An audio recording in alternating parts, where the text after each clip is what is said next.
Public Sénat, avec le soutien de la Mutuelle Nationale Territoriale, la Mutuelle des agents des services publics locaux, vous présente le Journal des Territoires.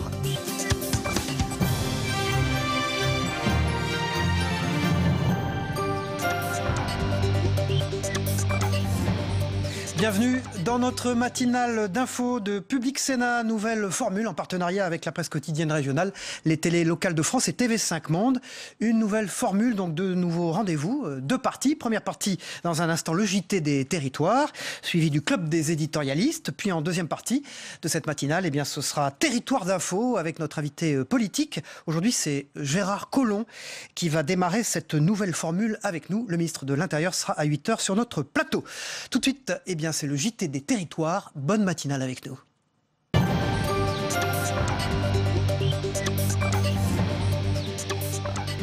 Une large page consacrée à l'école ce matin, car c'est la rentrée pour 12,4 millions d'élèves français. En attendant l'arrivée des écoliers, ce sont les enseignants qui ont fait leur rentrée, eux, vendredi dernier. Ils ont pu découvrir leur emploi du temps, découvrir leur salle de classe et leurs collègues. On part pour la Vendée vivre cette journée particulière avec Christelle Pruvot. C'est la 8e rentrée de celle-ci, mais elle l'effectue en tant que professeure des écoles titulaires. Pierre Dalicieux pour TV Vendée a suivi cette première matinée. Christelle Pruvot fait comme tout enseignant sa pré-rentrée. La voici dans sa classe de CM2. Aujourd'hui, elle vient ranger ses quelques affaires avant de découvrir ses élèves. Et tout doit être prêt pour lundi. Là, j'affiche sur mon mur la programmation pour la première période, donc jusqu'aux vacances de la Toussaint. Tout ce qu'on va faire en français, maths, histoire géo, sciences. C'est vous qui l'avez mis en place ? Oui, ça c'est moi qui les ai préparés. Aujourd'hui, Christelle est titularisée, c'est-à-dire qu'elle ne sera plus remplaçante comme c'était le cas depuis 7 ans, ni stagiaire comme l'année dernière dans cette même classe. Non, aujourd'hui, Christelle est officiellement professeure des écoles. Ça change un peu la donne, ouais. Cette fois-ci, c'est ma vraie classe et je suis titulaire de la classe, donc ça veut dire que oui, je suis une vraie maîtresse aujourd'hui et c'est reconnu. Dans une équipe, je me sens plus légitime, oui, effectivement. Pas dans la classe, parce que dans la classe, je me sentais déjà légitime. Mais au sein de l'équipe, oui, c'est vrai. Christelle aura donc le même statut que ses collègues ici en pleine réunion de préparation pour la rentrée de ce lundi. Une rentrée que tout le monde ici attend avec impatience. Et même un peu plus pour notre nouvelle maîtresse.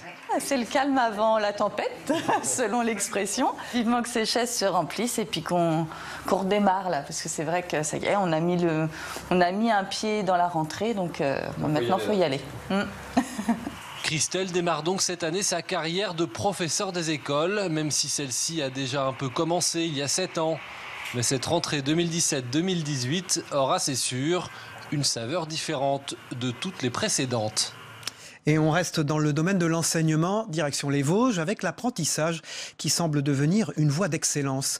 Le centre de formation des apprentis de l'industrie à Cap-Avenir Vosges-Taon veut changer l'image de l'apprentissage et des métiers industriels.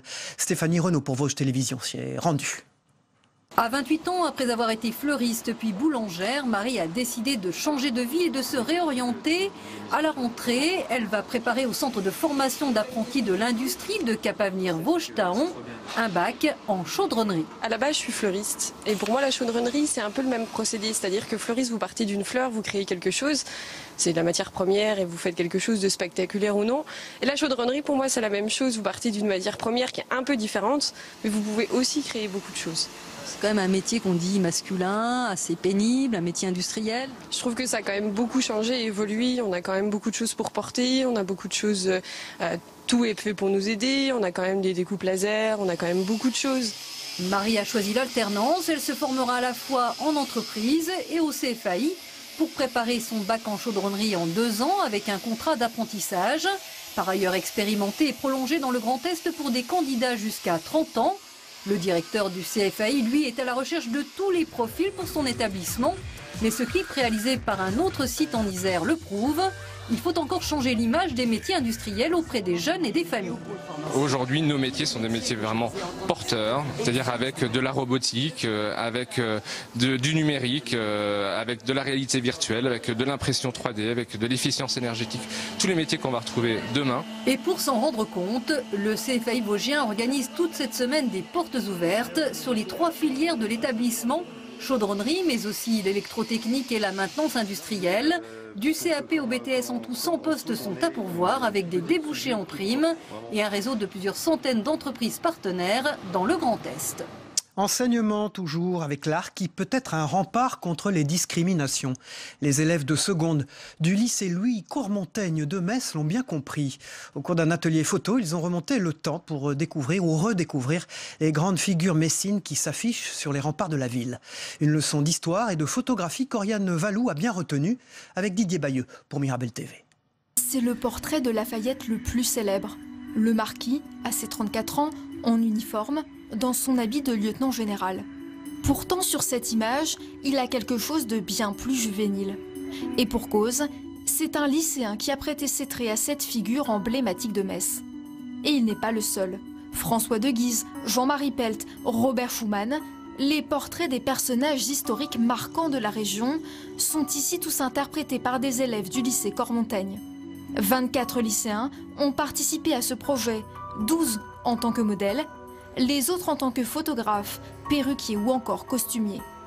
C'est l'association Bout d'Essai qui a chapeauté le projet. C'est eux vraiment qui ont tout fait, donc c'est-à-dire le maquillage, les perruques, les moustaches, c'est eux qui ont tout coupé et accessoirisé pour représenter le personnage au mieux. Des personnalités qui plus est juxtaposées à des lieux, des monuments symboliques. Eugène Roland, par exemple, est photographié devant la manufacture des tabacs de Metz, dont il a été l'artisan. Et derrière toute cette mise en scène, il y a le message. Regardez bien, sous chaque portrait, la maxime humaniste est là. Voici Marie-Octavie et Jeanne-Mélanie Peigné, 2 sœurs, mais aussi 2 peintres originaires de Metz. Les 2 élèves, elles ont choisi de représenter 2 femmes parce qu'à l'époque, il y avait peu de femmes connues. Et du coup de se questionner sur le sexisme avec cette phrase une femme n'est-elle pas un homme comme un autre? Tout être humain n'a-t-il pas droit à la santé et aux soins? La liberté n'est-elle pas le pays de tous? Les 12 maximes choisies par les lycéens viennent tapisser les fortifications de la ville comme un rempart aux discriminations. Dans ce journal des territoires, on part maintenant pour l'Hérault à la découverte d'une moisson solidaire. Les jeunes agriculteurs dénoncent la diminution des terres agricoles. En effet, la consommation annuelle de terres naturelles est en moyenne de 615 hectares contre 858 hectares par an avec routes et parkings. Les jeunes agriculteurs ont voulu interpeller les élus qui gèlent ces terres car elles se trouvent dans des zones potentiellement constructibles. Laura Uricel pour TV Sud s'y est rendue. En pénurie de terre, les jeunes agriculteurs ont décidé d'exploiter des zones oubliées, comme ici, au cœur de la zone d'aménagement concerté de Clermont-Lérault. En novembre dernier, ils ont semé 1 hectare de blé et aujourd'hui, c'est l'heure de la récolte. Aujourd'hui, on se retrouve avec des terres arables, cultivables, fertiles, irrigables, qui sont gelées sous prétexte qu'elles vont être utilisées par une zone artisanale. Donc il va y avoir des commerces ou de l'industrie dessus. Et nous c'est ce qu'on peut dénoncer aujourd'hui. C'est cette incohérence vis-à-vis de nos élus dans leurs projets de construction. Une action concrète pour dénoncer l'excès de friches dans le département et alerter les politiques sur la perte économique et la raréfaction des terres agricoles. Le but, c'est de travailler avec ces jeunes, avec la Chambre d'agriculture, et après associer bien sûr la région et le département pour essayer de prendre des bonnes mesures dans l'avenir. Ça peut être par rapport à des plantations de blé sur des zones d'activité, mais ça peut être aussi sur le foncier qui peut manquer à des jeunes pour s'installer. Et c'est justement en étant tous ensemble autour d'une ensemble et en ajoutant tout le monde qu'on arrivera certainement à trouver des bonnes solutions. Les compagnons du devoir ont été choisis comme bénéficiaires de cette moisson solidaire. La récolte de blé permettra la formation, une continuité dans la formation des jeunes apprentis et des jeunes ouvriers qui, dans le futur, seront des futurs entrepreneurs et cohabiteront avec les agriculteurs pour la construction peut-être de nouvelles granges, etc. Donc au final, c'est les acteurs économiques, les futurs acteurs économiques que nous sommes en train de former actuellement. Des solutions durables restent à trouver. En attendant, plus de 850 hectares de terres agricoles disparaissent chaque année dans l'Hérault. Bordeaux Deuxième ville la plus végane compatible de France selon le classement d'Audilu, un comparateur du web. Ce mode de vie sans produit animal avec une alimentation dite végétalienne séduit de plus en plus. Aujourd'hui dans la capitale girondine, on compte une 50aine de restaurants avec une offre végane. Même la grande distribution s'y met, une progression récente et très rapide. Bastien Loquet pour TV7 en Gironde, la chaîne du groupe Sud-Ouest. Chacun fait ce qu'il a envie, mais en tout cas, moi, ce ne sera jamais mon mode d'alimentation. Vous verriez manger, essayer Oui, essayer, oui, ça ne me dérange pas, ouais. Même pas végane, mais prêt à essayer. Et aujourd'hui à Bordeaux, ils ont de plus en plus de choix. Mélissa est la première à avoir ouvert un restaurant 100% végane à Bordeaux. C'était il y a 1 an seulement. Alors moi je l'ai fait par conviction personnelle parce que j'ai des allergies alimentaires depuis que je suis enfant, donc j'ai toujours consommé différemment. Et ensuite j'ai grandi aussi dans une famille où on cuisinait beaucoup, on utilisait des produits bio ou de la ferme et du coup c'est quelque chose qui est venu très naturellement à moi. Et c'est plutôt le fait que j'ai eu du mal à trouver ce que je recherchais dans les restaurants qui m'a donné l'envie de monter mon restaurant. Si elle n'en vit pas encore, elle est très optimiste compte tenu du succès de ses petits plats végétaliens comme son fameux hot dog vegan qui peut tromper les amateurs de viande. Alors ça ressemble à de la viande mais ce n'est pas de la viande, c'est une saucisse végétale à base de blé, de tofu, de légumes et d'aromates. Et après je l'agrémente avec du coleslaw, un mélange de choux et de carottes et une mayonnaise vegan avec ketchup moutarde bio, des oignons frits et puis d'autres avec du tartare d'algues par exemple. Aujourd'hui, de plus en plus de restaurateurs bordelais envisagent de proposer une alternative végétalienne. C'est le cas ici, rive droite.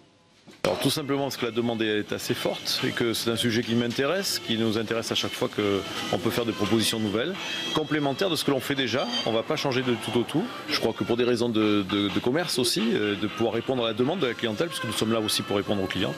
Quelles que soient les motivations, toutes les raisons de développer l'alimentation végane sont bonnes aux yeux de Mélissa la puriste, face aux nombreux scandales alimentaires, comme récemment celui des œufs contaminés au fipronil.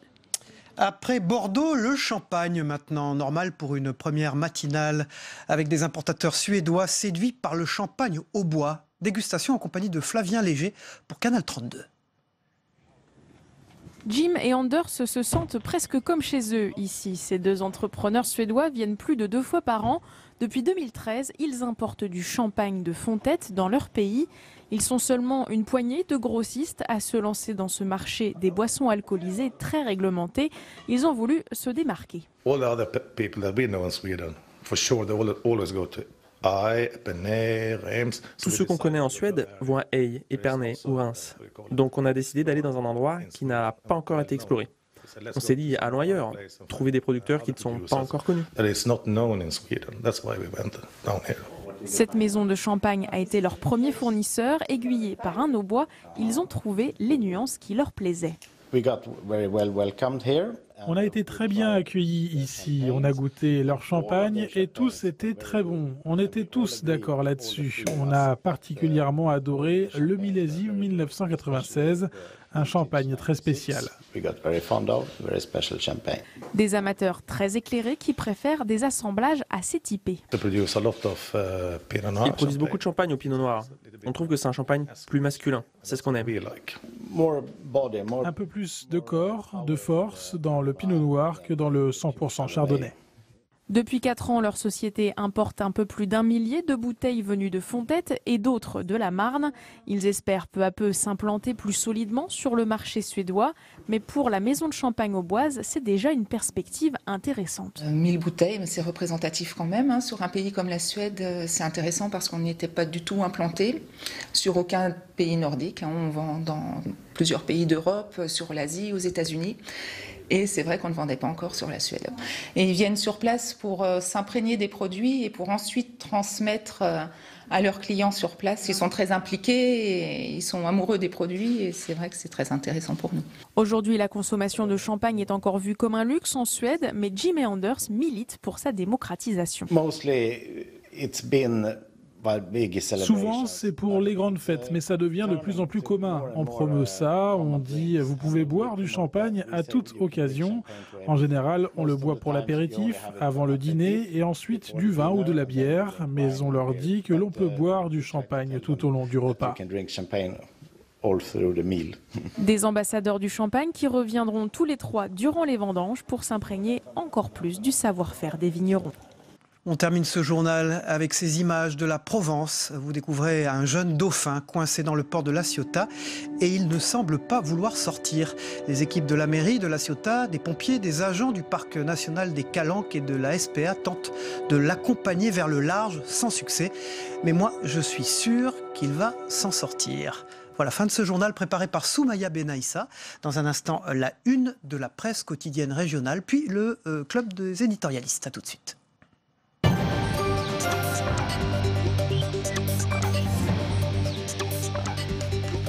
Évidemment, titre de l'actualité qui couvre l'ensemble de la presse quotidienne régionale aujourd'hui, c'est le grand retour à l'école. C'est d'ailleurs le titre du courrier Picard avec cette rentrée scolaire. C'est Bertrand Meynel dans le courrier Picard qui dit c'est le grand jour pour 12,5 millions de jeunes et 884 000 enseignants. La rentrée scolaire cette année va surtout marquer le classique va-et-vient des réformes avec le retour à la semaine de 4 jours et classe bilingue. Et cette année, la fin des contrats aidés et les classes de CP dédoublées. Mais les chantiers restent nombreux car plus que des batailles sur des programmes, l'éducation en France attend toujours une remise à plat tant ses résultats méritent d'être améliorés. Les budgets sont énormes et les résultats mitigés. C'est Bertrand Meynel dans le courrier Picard. Pour le Télégramme, c'est rentré tous sur le pont, avec évidemment cette une dans un port, puisqu'il s'agit du Télégramme de Brest. Pour la Voix du Nord, c'est rentré, ça commence aujourd'hui. Et puis pour l'Est éclair, c'est une année de défis. Pour le Petit Bleu d'Agen, qu'on aime bien ici à Territoire d'Info, c'est rentrée scolaire avec ou sans le mercredi matin. Certaines communes ont décidé de revenir à la semaine de 4 jours. D'autres, comme Agen, se donnant le temps avant de supprimer les cours le mercredi matin. Pour la Dépêche, c'est les Français qui aiment leur école. Des années bonheur pour 80% d'entre eux, selon un sondage. Enfin, pour Ouest France, c'est la rentrée, mais c'est aussi l'actualité internationale avec la Corée du Nord. La nouvelle provocation, titre le premier journal francophone du monde. Et François-Régis Hutin, dans son éditorial, écrit « Voici des dizaines d'années que les recherches et avancées nucléaires nord-coréennes inquiètent le monde entier. En attendant, le pire des drames peut survenir. L'objectif d'éliminer les armes nucléaires devient autant un défi qu'un impératif moral et humanitaire. L'humanité a la capacité de travailler ensemble dans la construction de notre maison commune, écrit le pape François. Nous avons la liberté, l'intelligence et la capacité de diriger et d'orienter la technologie ainsi que de limiter notre pouvoir et de les mettre au service d'un autre type de progrès plus humain, plus social, plus intégral, sinon le drame arrivera nécessairement. C'est Jean-François-Régis Hutin, dans Ouest France, qui écrit cela, dans l'Écho de Haute-Vienne. Pyongyang, 6e essai nucléaire explosive Corée. C'est la Corée du Nord, bien sûr, qui a procédé à ce 6e essai nucléaire d'une puissance sans précédent, qui inquiète l'Écho de Haute-Vienne. Pour la Nouvelle République, dans l'actualité aussi, l'avenir de GMS qui se joue à Poitiers, au tribunal de commerce. Et puis pour Var Matin, c'est le feu. 460 hectares brûlés entre hier et Lalonde. Toute la journée, plus de 300 pompiers hier ont combattu les flammes et la reprise du feu qui s'est déclarée samedi soir. La végétation a laissé place à un paysage lunaire. On le voit à la une de Var Matin. 4 habitations ont été endommagées ou détruites. L'origine humaine est sérieusement étudiée par les enquêteurs. Enfin, pour la Provence, eh bien, c'est le coup d'arrêt, bien sûr, avec France 0, Luxembourg 0. 2 derniers matchs à venir déterminants que souligne la Provence avec le coup d'arrêt. Voilà, c'est l'heure du club des éditorialistes de la presse quotidienne régionale. Ce matin, j'accueille Samuel Ribaud de l'agence locale de presse. Bonjour Samuel, merci de revenir dans cette matinale d'info pour cette nouvelle saison. Et j'accueille Jean-Michel Elvig. Bonjour Jean-Michel. Bonjour. De la République des Pyrénées, un habitué également de cette matinale d'info. Alors, la République des Pyrénées titre qu'en Béarn, 85 écoles repassent à 4 jours. Jean-Michel Elvig. Mais on va s'intéresser, puisqu'on vient d'en parler beaucoup, à la fois dans le Journal des Territoires et puis avec les unes de la presse quotidienne régionale, on va s'intéresser à une autre rentrée, la rentrée universitaire, qui arrive d'ailleurs assez vite. Quelques universités rentrent dès le 11 septembre. Et puis avec vous, Samuel, on va s'intéresser, on va évoquer la saison des épisodes Cévenol. On expliquera ce que c'est. Ça débute dans 15 départements et ça donne lieu à des inondations très violentes. On y reviendra tout à l'heure avec vous. Tout de suite, Jean-Michel Elvig, alors que c'est la rentrée scolaire. On l'a vu dans les sujets du Journal des Territoires et la une de la presse quotidienne régionale. Il y a aussi une rentrée universitaire, alors que 6000 jeunes se sont inscrits sur la plateforme d'admission post-bac. Elle s'appelle l'APB. Ils sont tous sans affectation pour la rentrée. La ministre de l'Enseignement supérieur, Frédérique Vidal, a annoncé la fin de cette plateforme, alors que 87 000 titulaires de baccalauréat étaient sans affectation en juillet. Aujourd'hui, ils sont encore 6 000. Oui, ceci n'est pas sans rapport avec ce dont vous parliez, de la une de La République qui explique que 85 écoles, c'est un tiers des écoles qui auraient pu passer à la semaine de 4 jours, seulement, c'est un tiers seulement qui est passé. Donc ça montre que c'est pas un rejet massif, mais pourquoi je dis ça? Parce que on n'a pas laissé à cette réforme le temps de s'accomplir, hein, la réforme des 4 jours. On n'a pas eu le temps de l'expérimenter vraiment, de voir quelle était sa portée, parce qu'on est toujours dans le temps court. Il faut faire des réformes, il faut revenir sur la réforme du précédent. Il y a des groupes de pression assez organisés. Il faut voir que cette réforme a surtout favorisé les adultes que les enfants. Et pourquoi je dis ça? Parce que c'est la question du temps long. Et l'APB dont on parle, le fait qu'il y ait un engorgement et qu'il y ait aujourd'hui 6000 jeunes qui ne savent pas alors qu'ils ont eu le bac et souvent dans de très bonnes conditions, avec de très bonnes notes, ne savent pas où ils iront, c'est parce qu'on n'a pas prévu il y a des années et des années un simple observation de la courbe démographique qui montrait qu'il y a eu une poussée démographique à la fin du XXe siècle et au début du XXe siècle pour des raisons qu'on ne va pas aborder ici, mais il allait y avoir cet engorgement et on ne l'a pas prévu. Et voilà dans la situation dans laquelle on se trouve. Il y a 6000 jeunes qui ne sont pas qui n'ont pas d'établissement, et puis il faut penser aux 60 000 et même plus qui ont passé le bac il y a quelques semaines, quelques mois, enfin 2 mois, sans savoir s'ils auraient une affectation ou pas. Alors bonjour la sérénité, vous voyez. Cette saturation du système, elle est notamment due, bien sûr, depuis 2009, au nombre de lycéens qui entrent à l'université. 40 000 chaque année. Oui, non, mais c'est... à absorber, c'est que ça paraît un chiffre énorme. Oui, alors ce qui est très compliqué, c'est que c'est pas seulement... Le problème n'est pas, c'est pas seulement les arrivants, c'est aussi ceux qui ont commencé l'année précédente ou 2 années précédemment et qui sont trompés ou pas trompés, mais qui sont aperçus que finalement c'était pas leur bonne orientation et qui demandent à être réaffectés dans un autre établissement, donc ils se trouvent confrontés à ceux qui arrivent. Voilà, d'où l'engorgement. Alors un autre chiffre, 40% des étudiants ne passent pas en 2e année. Donc une fois qu'ils sont rentrés, il y a un problème en 2e année de licence. Ils redoublent, ils se réorientent ou tout simplement ils arrêtent. Ils arrêtent. Oui. Alors il faut faire attention aux 60% parce que ça inclut les touristes, hein, ou ceux qui sont venus simplement parce que ils voulaient bénéficier d'avantages sociaux ou qui de toute façon avaient aucune envie de rester, ou ceux qui étaient manifestement dans une fac qui correspondait pas du tout à leur formation. Est-ce qu'on peut dire, Jean-Michel Elvig, que l'université alimente un flot continu de désenchantés en France? C'est pas tellement l'université que non, c'est pas l'université. Le problème, ça touche à 2 tabous qu'il est très difficile de faire sauter dans ce pays, qui est le tabou du bac, comme sésame absolu d'entrée. On voit que même avec une mention... on dit que le niveau a baissé avec les... Oui, mais ça, bon, enfin, il y a des études qui prouvent le contraire, enfin, pas rentrer dans ce débat-là, mais enfin, vous pouvez avoir une mention très bien au bac et ne pas vous retrouver dans la formation pour laquelle vous étiez destiné. Premier tabou, le bac, et deuxième tabou, la question de la sélection à l'entrée de l'université. On pourrait dire, le mot sélection n'est pas comment dire, très, très bien reçu, disons, la question de l'orientation préalable, ce qu'on appelle aujourd'hui les prérequis de façon assez prudente.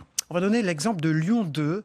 Les bacheliers professionnels et technologiques ne sont que 19% à passer en deuxième année, mais la proportion bondit à 39% pour ceux qui sont cornaqués par des anciens. Alors il existe des parrainages avec des étudiants plus anciens qui les aident. C'est difficile comme ça d'analyser les choses. Il y a quand même un vrai problème, c'est qu'on a développé en France les bacs technologiques, les bacs professionnels, formidables. Le problème, c'est qu'on n'a pas créé les débouchés au niveau des BTS, au niveau des IUT, qui correspondaient à ces formations. Donc les jeunes qui ont fait ces formations, ils se retrouvent sans place dans les IUT, ils vont dans les facs générales où ils n'ont pas été forcément les mieux formés pour ça.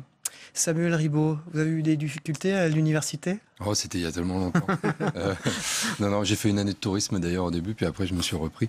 Mais non, je voulais juste préciser que ça soulève le problème de l'employabilité, puisqu'aujourd'hui on dit que l'université doit continuer à exister, mais qu'elle doit former, alors certains d'ailleurs s'en offusquent, mais former des gens qui soient prêts à travailler, et non pas des gens dont la tête soit bien faite. Je ne rentre pas dans ce débat, mais on s'aperçoit que si les problèmes débutent à l'admission, il va être encore plus difficile d'obtenir des étudiants prêts à rentrer dans le monde du travail. Alors Samuel Ribaud, vous êtes sur ce plateau parce que 15 départements de l'arc méditerranéen, Pyrénées-Orientales, Var, en passant par le Gard et la Corse, vont connaître la saison Cévenol. Vous allez nous expliquer ce que c'est. C'est la saison des inondations très violentes. Oui, alors un épisode Cévenol, pour faire très court, c'est lié au fait que la mer Méditerranée se réchauffe en été et qu'arrivé le mois de septembre-octobre, quand les températures de l'atmosphère fraîchissent, il y a des rencontres de masses d'air chaude et froide. Alors je suis pas météorologue, mais j'ai bien compris que ça pouvait susciter des épisodes pluvieux très très intenses. Alors on les a tous en mémoire, hein. C'est le Var, c'est l'Aude, c'est la Corse, c'est Nîmes dans ma jeunesse en 1988, où il y avait quand même eu 11 morts à la suite de chutes de pluie absolument diluviennes. Donc voilà, et le gouvernement a décidé d'accompagner depuis 2 ans. Il a encore mis l'accent cette année sur la prévention, parce qu'on sait que ces inondations vont arriver. Alors, avec des recommandations du ministère de l'Intérieur, ça tombe bien. Notre invité politique, dans quelques minutes, c'est Gérard Collomb, le ministre de l'Intérieur, avec les 8 bons comportements. Alors, c'est étonnant, c'est schématique. Alors, il y a des choses quand même qui paraissent évidentes. Ne pas sortir en voiture. Et pourquoi le gouvernement envoie ça aux collectivités ? Eh bien parce qu'ils se sont aperçus que parmi les victimes de ces inondations, il y avait des gens qui adoptaient ces comportements, effectivement, prendre sa voiture. Je m'éloigne des cours d'eau, ça paraît évident. Parce que des fois on va regarder un petit peu les eaux déchaînées, parce qu'on veut aller chercher son enfant à l'école, parce qu'on est persuadé qu'il sera plus en sécurité avec soi. Voilà, c'est des comportements qui paraissent un petit peu aberrants, mais qui sont dictés aussi par la panique, par l'inquiétude. Donc voilà, l'idée est d'aller à la rencontre du public. Et d'ailleurs, cette campagne d'information va être déclinée dans les collèges, de manière à ce que les collégiens soient avertis et qu'ils puissent également passer le message chez eux. Voilà, donc l'agence locale de presse fait un certain nombre de papiers qu'on retrouve dans la presse quotidienne régionale sur ce sujet, avec une interview aussi de Marc Montureux, le directeur général de la prévention des risques au ministère de la Transition écologique. Ça dépend maintenant du ministère de la Transition écologique, pas du ministère de l'Intérieur. C'est lui qui est chargé de la surveillance des cours d'eau, c'est lui qui fait de la prévention, mais évidemment ça se fait en lien avec les préfets, donc avec le ministère de l'Intérieur. Aucun lien avec ce que connaissent les États-Unis aujourd'hui, avec Harvey? On n'est pas dans Harvey, un problème climatique. C'est vraiment un phénomène lié à la situation géographique de Houston.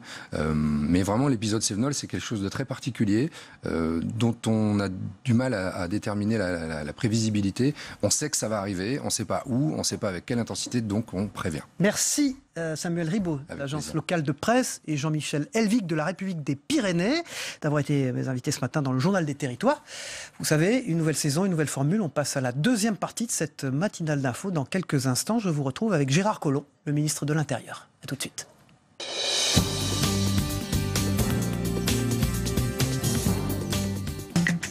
Public Sénat, avec le soutien de la Mutuelle nationale territoriale, la mutuelle des agents des services publics locaux, vous a présenté le Journal des Territoires